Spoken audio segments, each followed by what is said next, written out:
नमस्कार विद्यार्थी मित्रांनो, आजच्या लेक्चरमध्ये आपण राज्यशास्त्राच्या सराव प्रश्नांचा अभ्यास करणार आहोत। या लेक्चरमध्ये मी काही असे प्रश्न घेतलेले जे तुमच्या परीक्षेच्या दृष्टीने खूप महत्त्वाचे असणार आहेत आणि हे लेक्चर तुम्हाला राज्यसेवेसाठी त्याचबरोबर संयुक्त गट ब साठी सुद्धा महत्त्वाचं असणार आहे। आपण आतापर्यंत बरेचसे पॉलिटीचे लेक्चर्स कव्हर केलेले आहेत आणि इनफॅक्ट इंट्रोडक्शन लेक्चरमध्ये मी सुद्धा तुम्हाला सांगितलेलं की कशा प्रकारे तुम्ही राज्यशास्त्राचा जो अभ्यास आहे तो काही टॉपिक वाईज किंवा कशा प्रकारे त्याचं विभाजन करून अभ्यास करू शकता। मग त्या विभाजनानुसारच हे मी तुमचे सराव लेक्चर्स घेणार आहे। सो पहिल्या लेक्चरमध्ये आपण जसं कोणकोणत्या टॉपिकवर प्रश्न घेणार आहोत, जसं त्यामध्ये घटनेची निर्मिती म्हणा किंवा मूलभूत अधिकार, त्याच्यानंतर मूलभूत कर्तव्य, मार्गदर्शक तत्वे, या टॉपिक्सवर आजच्या लेक्चरमध्ये मी प्रश्न घेतलेले आहेत। असे आपले 3 ते 4 लेक्चर्स होतील। मग त्यानुसारच जसं नेक्स्ट लेक्चरमध्ये आपण राष्ट्रपती, संसद यांच्यावर एक प्रॉपर लेक्चर घेऊया, त्याच्यामध्ये आपण काही प्रश्न घेऊयात। त्याच्यानंतर मग आपण राज्य विधिमंडळ किंवा आपण त्याच्यामध्ये उच्च न्यायालय यांचा अभ्यास करणार आहोत।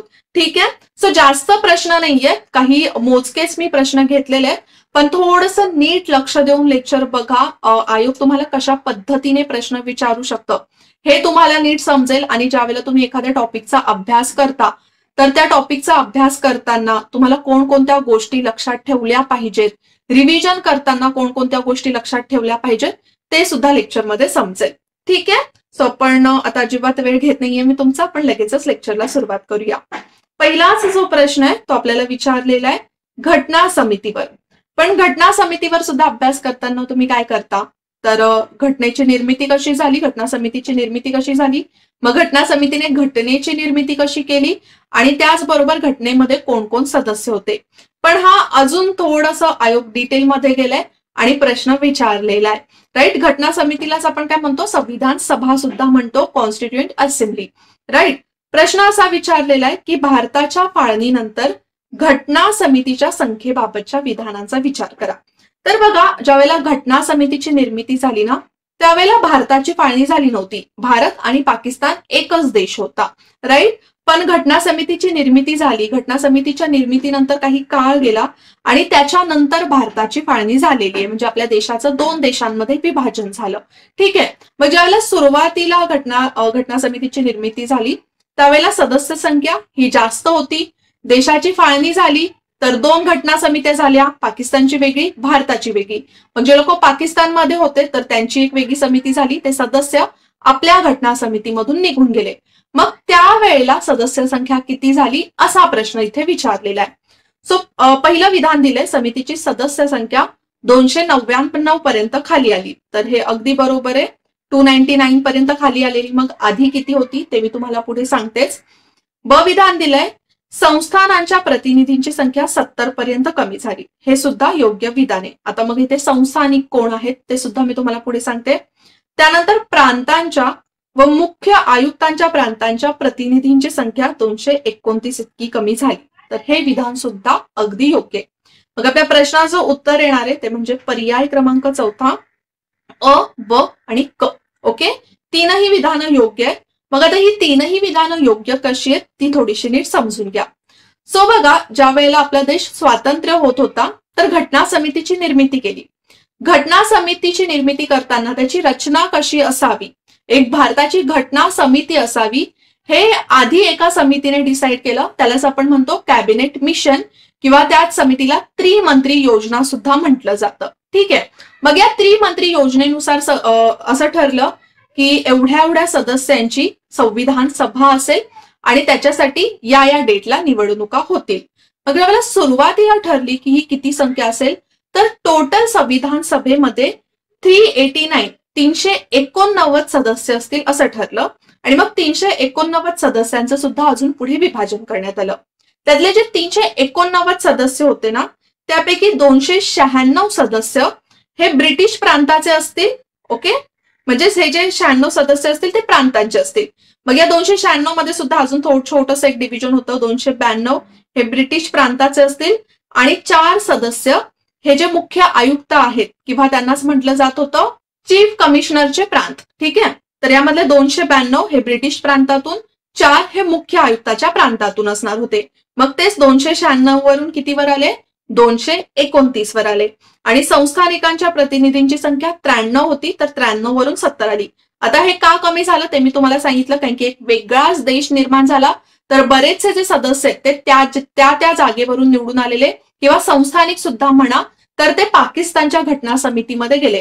आणि सुरुवातीला जेव्हा निवडणुका झाल्या ना, आता ज्यावेळेला सुरुवातीला निवडणुका झालेल्या तर 296 साठी झालेल्या या जागांसाठी निवडणुका झाल्या होत्या. त्यामध्ये 208 जे आहेत ते काँग्रेसकडून निवडून आलेले, बाकीच्या मुस्लिम लीगला जागा मिळालेल्या. पण ज्यावेळेला सुरुवातीला निवडणुका झाल्या तर जे संस्थानिक होते त्यांनी बॅकआउट केलं. ओके, सुरुवातीला तर ते रेडी होते पण नंतर निवडणुका झाल्या त्यावेळेला त्यांनी बॅकआउट केलं. पण ज्यावेळेला भारताची फाळणी होत होती त्यावेळेला बरेचसे संस्थानिक हे संविधान सभेमध्ये आले होते. ठीक आहे, मग भारताच्या फाळणीची योजना कधी आली ती डेट सुद्धा महत्वाची आहे, ते म्हणजे 3 जून 1947. त्यालाच आपण माउंट बॅटन योजना असं म्हणतो. काय म्हणतो तर माउंट बॅटन योजना. आणि ज्यावेळेला माउंट बॅटन योजना आली त्याच्यानंतर घटना समितीची जी सदस्य संख्या आहे ती कमी झाली. बघा, भारताच्या फाळणीसाठीची जी योजना आहे ती वेगळी आहे, त्याला माउंट बॅटन योजना म्हणतो, जी 3 जून 1947 ला आलेली. आणि जो भारताच्या स्वातंत्र्याचा कायदा आहे तो 8 जुलै 1947 ला मान्य करण्यात आला होता ब्रिटिश पार्लमेंट कडून. त्यानंतर ब्रिटिशच्या राणीकडून तो मान्य करण्यात आला 18 जुलै 1947 ला. ठीक आहे, सो या दोन गोष्टी लक्षात ठेवा, फाळणीचा कायदा किंवा फाळणीची योजना वेगळी आहे आणि भारताच्या स्वातंत्र्याचा कायदा हा वेगळा आहे आणि त्याच्या डेट्स सुद्धा लक्षात ठेवा. सो आपल्याला प्रश्नाचं उत्तर मिळालेलं आहे पर्याय क्रमांक 4 अ, ब आणि क. आता पुढच्या प्रश्नाकडे आपण वळूया. संविधान सभेच्या मसुदा समितीचे अध्यक्ष म्हणून डॉक्टर बाबासाहेब आंबेडकर यांची निवड डॅश या दिवशी करण्यात आली. तर आता ही जी डेट आहे ना ती तुम्हाला सगळीकडे मिळणार नाही, पण एक सिंपलचं लॉजिक आहे या मागचं. ज्या वेळेला मसुदा समितीची स्थापना झाली म्हणजे मसुदा समितीची ज्या वेळेला पहिली बैठक होती त्या पहिल्या बैठकीमध्येच डॉक्टर बाबासाहेब आंबेडकर यांची मसुदा समितीचे अध्यक्ष म्हणून नेमणूक झालेली आणि इतर जे 7 सदस्य होते त्यांची सुद्धा नेमणूक करण्यात आलेली. मग आता मसुदा समितीची पहिली बैठक कधी बसली ती डेट तुम्हाला माहिती असली पाहिजे, ते म्हणजे 29 ऑगस्ट 1947. काही ठिकाणी तुम्हाला 30 ऑगस्ट बघायला मिळेल, पण बघा बऱ्याचशा ज्या अशा चांगले सोर्सेस आहेत त्याच्यामध्ये तरी ही डेट 29 ऑगस्ट आहे, 29 ऑगस्ट 1947 ला. ठीक आहे, जरी बघा आता आपण बाकीचे ऑप्शन्स बघितले तर हे अजिबात त्याच्या आसपास नाहीयेत, मसुदा समिती स्थापन झालेली त्याच्या आसपास. मग तसंही हे जे आहेत ते स्किप होऊन जातात. ठीक आहे, असं तर नाहीये ना की मसुदा समितीची स्थापना 29 ऑगस्टला झाली आणि त्याच्या आधी म्हणजे 20 ऑगस्टला डॉक्टर बाबासाहेब आंबेडकर यांची अध्यक्ष म्हणून नियुक्ती झाली, तर ते तर नाहीच येणार आहे. आणि 20 ऑगस्ट नंतर एवढे 2-4 महिन्यानंतर कोणाची अध्यक्ष म्हणून नियुक्ती होऊ शकते का? नाही. ज्या दिवशी पहिली बैठक बसली आहे त्याच दिवशी त्यांची अध्यक्ष म्हणून नियुक्ती झालेली आहे. ठीक आहे, बघा 29 ऑगस्ट 1947 ला संविधान सभेने एक ठराव पास केला आणि त्याच्यानंतर मसुदा समितीची स्थापना झाली. आणि मसुदा समितीचा जो ठराव पास झाला त्याच्यामध्ये असं मेन्शन करण्यात आलेलं की जे काही विषय मसुदा समितीकडे जातील तर त्या विषयांवर मसुदा समिती चांगलं चर्चा करेल आणि एक योग्य मसुदा आपल्या राज्यघटनेचा तयार करेल. ठीक आहे, त्याच्यानंतर मग मसुदा समितीमधले 7 सदस्य कोण होते?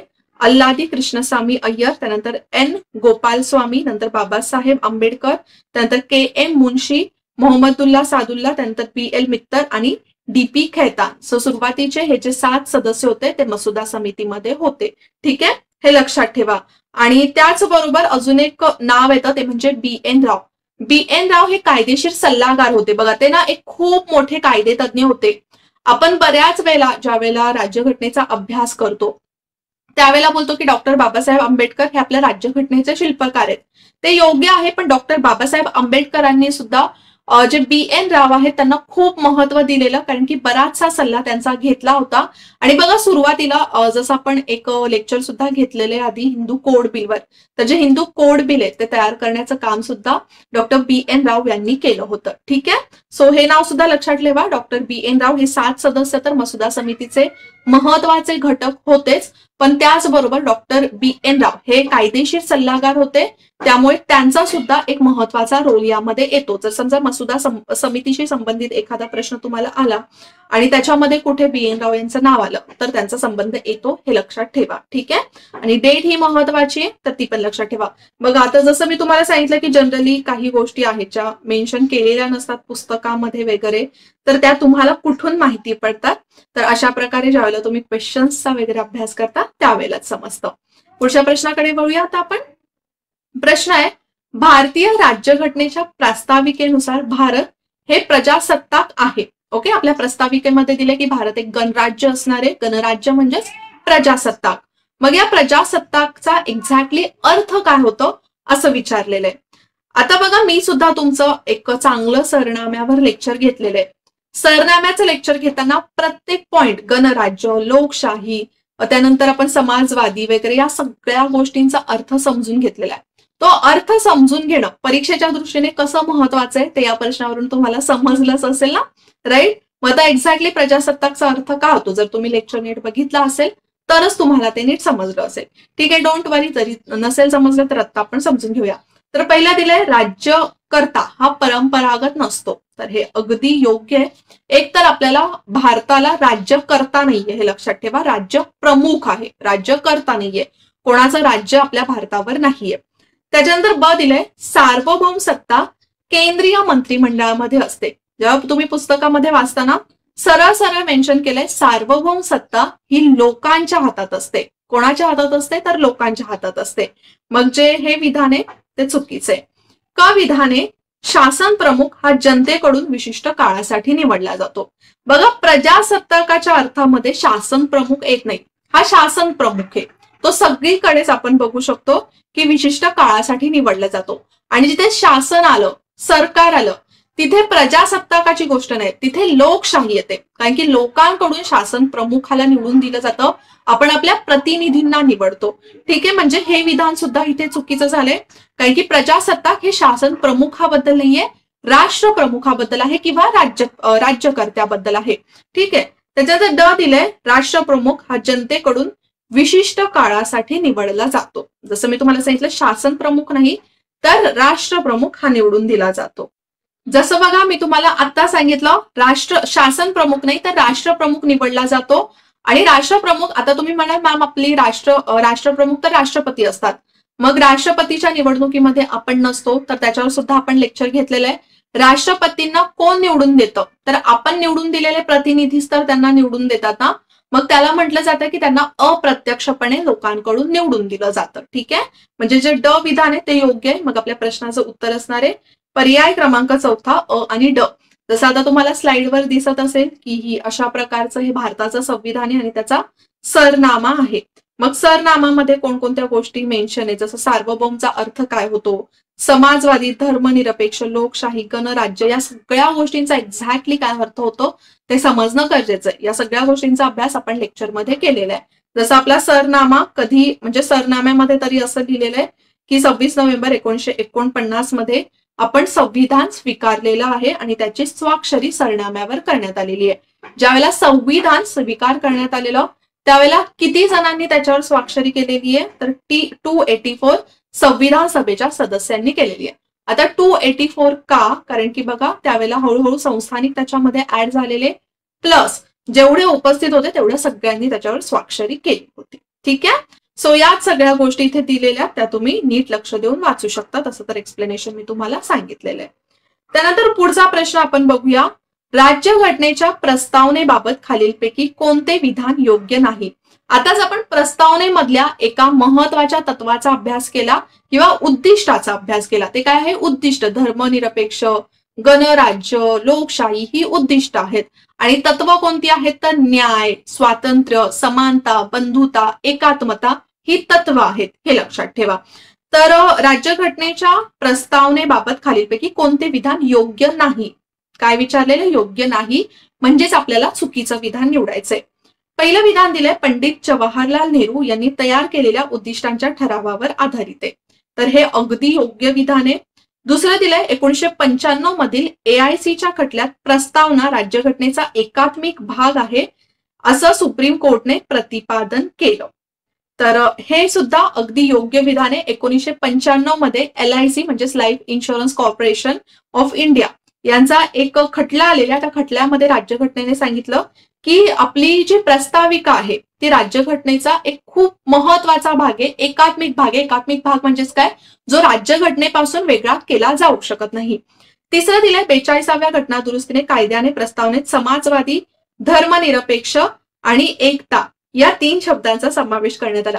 बघा आपल्या सरनाम्यामध्ये ना फक्त एकदाच दुरुस्ती करण्यात आलेली आहे, ते म्हणजे 1976 ला 42वी घटना दुरुस्ती. त्यानंतर त्याच्यामध्ये 3 शब्द ऍड तर करण्यात आले, पण ते हे 3 शब्द नाहीयेत. समाजवादी, धर्मनिरपेक्ष तर आहेच, पण एकता नाहीये, एकात्मता आहे. कोणता शब्द आहे? एकात्मता. बऱ्याच वेळेला कन्फ्युजन करण्यासाठी इथे आयोग अशा प्रकारचा एखादा शब्द टाकून देतं. म्हणजेच इथे कोणतं विधान सत्य नाहीये. आपलं उत्तर येणार आहे पर्याय क्रमांक 3. चौथं दिले प्रस्तावना हा कायदेमंडळाच्या अधिकारांचा स्रोत नाही. तर हे अगदी योग्य आहे. प्रस्तावना जे आहे ते कायदेमंडळ म्हणजेच आपल्या संसदेच्या अधिकारांचा स्रोत सुद्धा नाहीये आणि त्यांच्या अधिकारांवर बंधनं सुद्धा घालत नाहीये. हा एक महत्वाचा पॉइंट आहे. ठीक आहे. आणि बघा पंडित जवाहरलाल नेहरू यांनी जी एक उद्देशिका सादर केली होती संविधान सभेपुढे, तर त्यातूनच आपण प्रस्तावना घेतलेली आहे. मग यामध्ये जेवढी सगळी तत्व आहेत, जी सगळी उद्दिष्ट आहेत, ती सगळी त्या उद्दिष्टांच्या ठरावामध्ये होती. त्यालाच आपण रिझॉल्युशन सुद्धा म्हणतो. ठीक आहे. मग आता बघा घटना दुरुस्ती कायदा 1976 मध्ये घटनेत समाजवादी, धर्मनिरपेक्ष आणि एकात्मता हे शब्द ऍड करण्यात आलेले. आणि सर्वोच्च न्यायालयाने सर्वात पहिल्यांदा जो सरनाम्याबद्दल निर्णय दिलेला ना, तो तर एकदम वेगळाच निर्णय होता बेरुबारी खटल्याबाबतचा. आणि त्याच्यामध्ये असा निर्णय दिला होता की सरनामा जो आहे ना तो राज्यघटनेचा भाग नाहीये, तो वेगळा आहे. पण बघा आपण जर बघायला गेलो, आपण सरनामा वाचला ना तरी आपल्याला समजतं की आपल्या पुढे राज्यघटनेमध्ये जी एवढी कलमं दिलेली आहेत त्याच्यामध्ये नक्की काय असेल त्याची आयडिया येते. मग सरनामा कसा काय नाही भाग, पण ठीक आहे, कधी कधी सर्वोच्च न्यायालयाकडून सुद्धा चुका झालेल्या आहेत आणि त्यानंतर त्यांनी रेक्टिफाय सुद्धा केलेल्या आहेत. मग रेक्टिफाय कधी केलेलं आहे? एक म्हणजे केशवानंद भारती खटल्यामध्ये 1973 मध्ये ज्या खटल्याचा निकाल लागलेला. आता त्या खटल्यामध्ये केशवानंद भारती यांच्या बाजूने तो निकाल तर नव्हता लागला, पण बऱ्याचशा गोष्टी निघून आलेल्या, जसं आपल्या राज्यघटनेचं बेसिक स्ट्रक्चर जे आहे, ओके, तर मूलभूत संरचना ती 1973 नंतरच निघून आलेली. आणि त्यावेळेला सर्वोच्च न्यायालयाने सांगितलं की सरनामा हा आपल्या राज्यघटनेचा एक घटक आहे, महत्वाचा भाग आहे. आणि त्यानंतर भारतीय जीवन विमा निगम खटला आला, तर त्याच्यामध्ये एक प्रकारे याच्यावर शिक्कामोर्तब झाला की नाही, सरनामा हा एकात्मिक भाग आहे, असा भाग आहे जो आपण राज्यघटनेमधून दूर करू शकत नाही. ठीक आहे. सो या सगळ्या गोष्टी लक्षात ठेवा. कदाचित परीक्षेला तुम्हाला असं सुद्धा विचारलं जाऊ शकतं की सरनाम्याशी रिलेटेड किंवा हे जे निर्णय आहेत सरनाम्याशी रिलेटेड ते कोणकोणत्या खटल्यामध्ये लागलेले, कोणकोणत्या वर्षीचे हे खटले आहेत. ओके. नाहीतर सरनामा करताना आपण फक्त काय करू, तत्व उद्दिष्टे करू आणि त्याच्या संबंधीच्या ज्या इतर गोष्टी आहेत किंवा आपण त्याला म्हणूया ऍक्टिव्हिटीज त्या तशाच राहतील. सो प्रश्नाचं उत्तर तर आपल्याला मिळालेलं आहे पर्याय क्रमांक 3.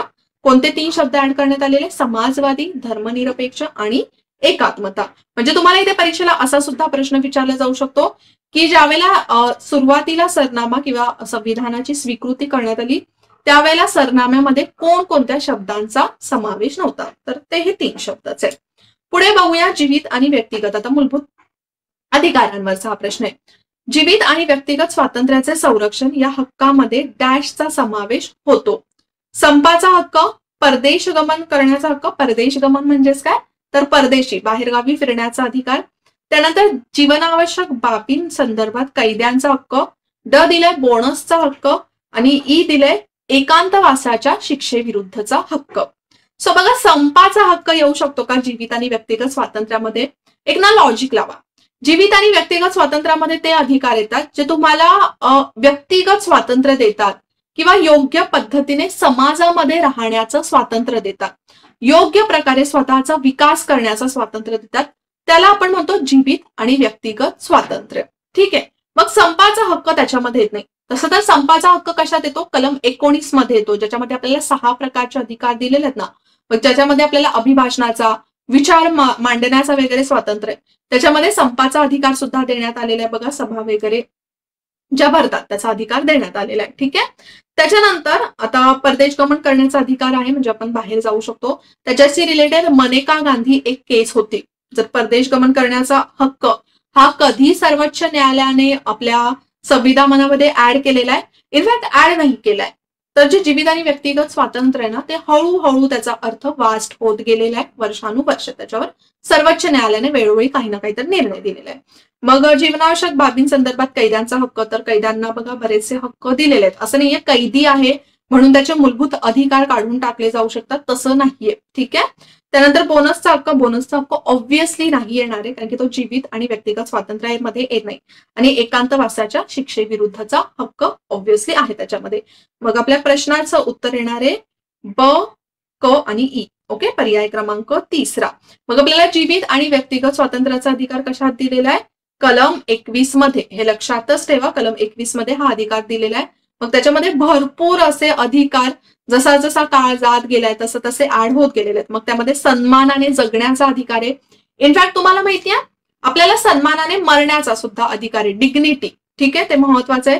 त्यानंतर चांगल्या पर्यावरणात जगण्याचा अधिकार आहे, उपजीविकेचा हक्क, खाजगीपणाचा, आपण बऱ्याच वेळेला आता त्याला म्हणतोय राईट टू प्रायव्हसीचा अधिकार आपल्याला मिळालेला आहे, निवाऱ्याचा, आरोग्याचा, कायदेशीर मदतीचा, आपण इथे फ्री कायदेशीर मदतीचा अधिकार सुद्धा म्हणू शकतो, शिक्षणाचा अधिकार आहे, एकांतवास म्हणजेच काय तर एकटच कोठडीमध्ये डांबून ठेवण्याचा त्याच्या विरोधाचा अधिकार सुद्धा आहे. त्यानंतर बेड्या घालण्याविरुद्धचा हक्क आहे, परदेशी प्रवास करण्याचा हक्क आहे.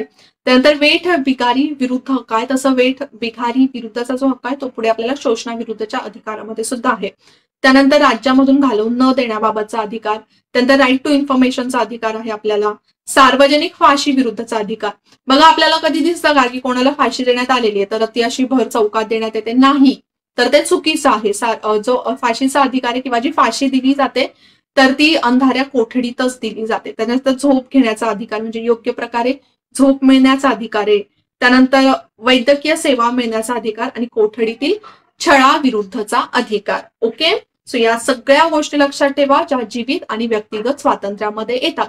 तसं तर मूलभूत अधिकार हे खूप मोठे आहेत, भरपूर आहेत. राईट, आपण त्याचा अभ्यास केलेला आहे ऑलरेडी, तर ते लेक्चर सुद्धा तुम्ही बघू शकता. त्याच्यानंतर पुढच्या प्रश्नाकडे आपण वळूया. भारतीय राज्यघटनेतील खालीलपैकी कोणता मूलभूत अधिकार हा केवळ भारतीय नागरिकांनाच दिलेला आहे? एकदम सिंपल प्रश्न आहे आणि बऱ्याच वेळेला आयोगाने प्रश्न विचारलेला आहे. कधी कधी आयोग फक्त कलम देतं, कधी कधी आयोग त्या अधिकारांचं नाव देतं. ठीक आहे, कधी कधी आयोग जोड्या लावांमध्ये सुद्धा विचारू शकतं, आयोग काही करू शकतं. मग पहिलं दिलंय कायद्यापुढे समानतेचा अधिकार, स्वातंत्र्याचा हक्क, प्राथमिक शिक्षणाचा हक्क आणि जीवित व व्यक्तिगत स्वातंत्र्याचे संरक्षण. तर याचं जे योग्य उत्तर आहे ते आहे पर्याय क्रमांक 2. जे स्वातंत्र्याच्या हक्कानुसार कलम 19 मध्ये आपल्याला बरेचसे अधिकार दिलेले आहेत, 6 प्रकारचे अधिकार दिलेले आहेत. भाषण स्वातंत्र्य, अभिव्यक्ती स्वातंत्र्य, त्याच्यानंतर सभा भरवण्याचं स्वातंत्र्य, एकत्र जमण्याचं स्वातंत्र्य आहे. त्याच्यानंतर अजून काय आहे, संचार करण्याचं स्वातंत्र्य आपल्याला दिलेलं आहे. एका ठिकाणी वास्तव्य करण्याचं स्वातंत्र्य दिलेलं आहे. ठीक आहे, दुसऱ्या ठिकाणी वास्तव्य करण्याचं स्वातंत्र्य दिलेलं आहे, व्यवसाय करण्याचं स्वातंत्र्य दिलेलं आहे. तर कलम 19 नुसार जे आपल्याला 6 प्रकारचे स्वातंत्र्य मिळतात ना ते फक्त भारताच्याच नागरिकांना आहे. ठीक आहे, म्हणजे ते विशेष अधिकार आहेत भारतीयांचे, असं तर नाही म्हणू शकत आपण. ठीक आहे, पण फंडामेंटल राईट्स आहेत. ओके, मग आता फक्त भारतीयांनाच जे मिळालेले अधिकार आहेत ना तर त्याच्यामध्ये कलम 15 नुसार मिळणारा जो अधिकार आहे, कलम 15 मध्ये काय दिलेलं आहे तर भेदभावाविरुद्धचा जो अधिकार देण्यात आलेला आहे. 16 मध्ये सुद्धा तसाच अधिकार आहे, सगळ्यांना सार्वजनिक नोकऱ्या मिळण्याचा अधिकार. कलम 19 जे आताच मी तुम्हाला सांगितलं, त्यानंतर कलम 29 आणि 30. तर हे जे 5 प्रकारचे अधिकार आहेत ते फक्त कोणाला आहेत तर भारतीयांनाच आहेत आणि बाकीचे जे राहिलेले अधिकार आहेत ते भारतीयांबरोबरच परकीय नागरिकांना सुद्धा आहेत. आता परकीय म्हणजेच कोण? ज्याच्याबरोबर आपले चांगले मैत्रीपूर्ण संबंध आहेत अशा देशाच्या नागरिकांना हे अधिकार आहेत. जर समजा एखाद्या देशाबरोबर आपलं शत्रुत्वाचे संबंध, जसं पाकिस्तान आहे, मग पाकिस्तानाचा एखाद्या नागरिकाला तर कदाचित त्याला हे जे अधिकार आहेत जे परकीयांना आहेत ते सुद्धा नाकारले जाऊ शकतात. ठीक आहे, मग त्याच्यामध्ये कलम 14, कलम 20, 21, त्यानंतर 22, 23, 24, 25, 26, 27, 28 हे जे सगळे बाकीचे अधिकार आहेत ते परकीयांना सुद्धा देण्यात आलेले आहेत. भारतीयांना तर आहेतच, पण त्याचबरोबर परकीयांना सुद्धा आहेत. पुढच्या प्रश्नाकडे पटकन वळूया आपण. मूलभूत कर्तव्यांबद्दल आहे. मूलभूत कर्तव्यांबाबत खालीलपैकी अयोग्य विधाने कोणती? ओके, सो मूलभूत कर्तव्य बघा एकदम छोटासा पाठ आहे, त्याच्यामध्ये तुम्हाला त्याच्याशी संबंधित घटना दुरुस्ती, कोणत्या भागात कोणत्या कलमात आहेत आणि कोणकोणती मूलभूत कर्तव्य प्लस एक घटना दुरुस्ती आहे. बस 6 पॉइंट्सच तुम्हाला लक्षात ठेवायचे त्याच्यामध्ये. सो पहिले दिले त्यांचा समावेश 42व्या घटने दुरुस्तीने करण्यात आला. बरोबर, 1976 मध्ये जी घटना दुरुस्ती झाली त्याला आपण मिनी कॉन्स्टिट्यूशन म्हणतो, कारण की त्याच्यामध्ये भरपूर अशा गोष्टी ऍड करण्यात आल्या, भरपूर काढून पण टाकण्यात आलेल्या. जसं लोकसभेचा जो कार्यकाळ तो 5 वर्षांवरून 6 वर्षांवर सुद्धा करण्यात आलेला. त्यानंतर परत 44वी घटना दुरुस्तीखाली परत तो 5 वर्ष करण्यात आला मोरारजी देसाई यांच्या सरकारमध्ये. ठीक आहे, सध्या आपण कर्तव्यांबद्दल बोलूया. त्यानंतर दुसरं दिलं त्यांचा समावेश राज्यघटनेतील विभाग 4A मध्ये आहे. तर हे सुद्धा बरोबर आहे. नवीन कलम सुद्धा ऍड करण्यात आलं आणि नवीन भाग सुद्धा ऍड करण्यात आलं. नवीन कलम ते पुढच्या सेंटेन्स मध्ये दिले, त्यांचा समावेश 51A मध्ये करण्यात आलेला आहे. कलम 51 पर्यंत भाग 4 मध्ये मार्गदर्शक तत्वे, मग भाग 4 ला अजून एक भाग ऍड केला, भाग 4A. त्याच्यामध्ये एक कलम ऍड केलं, कलम 51A, आणि त्याच्यामध्ये 10 मूलभूत कर्तव्य टाकून दिली. पुढे दिलं ती भारतीय नागरिकांना तसेच परकीयांना लागू आहेत. बघा, भारत आपला देश आहे, तर कर्तव्य काय आपलीच असली पाहिजेत ना, रिस्पॉन्सिबिलिटीज आपल्याच असल्या पाहिजेत. मग विधान 4 जे आहे ते अयोग्य आहे. ओके, जे कर्तव्य आहेत त्याची रिस्पॉन्सिबिलिटीज फक्त भारतीयांवर आहे. मग आता तेच एक्सप्लेनेशन इथे आहे. मूलभूत कर्तव्यांच्या अभ्यासासाठी स्वर्णसिंह समिती स्थापन करण्यात आलेली आणि स्वर्णसिंह समितीच्या शिफारसीनुसार मग जी 10 मूलभूत कर्तव्य ती ऍड करण्यात आलेली. आता जी 10 मूलभूत कर्तव्य, सध्या आपल्याकडे 11 मूलभूत कर्तव्य आहेत. तर जी 11 मूलभूत कर्तव्य ती सगळी स्वर्णसिंह समितीने सांगितली नव्हती, फक्त 8च सांगितलेली. त्याच्यामध्ये तर मतदान करण्याचा मूलभूत कर्तव्य होतं, त्याचबरोबर टॅक्स पे करण्याचं सुद्धा मूलभूत कर्तव्य होतं, पण ते तर स्किप करण्यात आलं. आता त्याच्यामध्ये एक राजकीय बाजू सुद्धा असते, पण ठीक आहे. मग 51A मध्ये भाग 4 मध्ये ही मूलभूत कर्तव्य होती. सुरुवातीला 42व्या घटना दुरुस्तीने फक्त 10च मूलभूत कर्तव्य ऍड करण्यात आली, पण 2002 मध्ये 86वी घटना दुरुस्ती झाली आणि 11वं मूलभूत कर्तव्य ऍड करण्यात आलं. 11वं मूलभूत कर्तव्य ऍड काय करण्यात आलं की जे 6 ते 14 वर्ष वयोगटातील मुलं आहेत तर त्यांना शिक्षण, प्राथमिक शिक्षण देण्याचं महत्वाचं कर्तव्य असणार आहे, ते म्हणजे त्याच्या पालकांचं.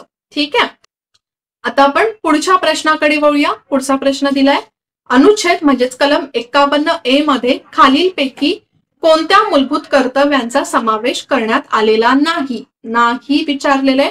म्हणजे तुम्हाला जी वेगवेगळी मूलभूत कर्तव्य आहेत, आताच मी तुम्हाला सांगितलं जी 11 प्रकारची मूलभूत कर्तव्य आहेत ती माहित असणं गरजेचं आहे.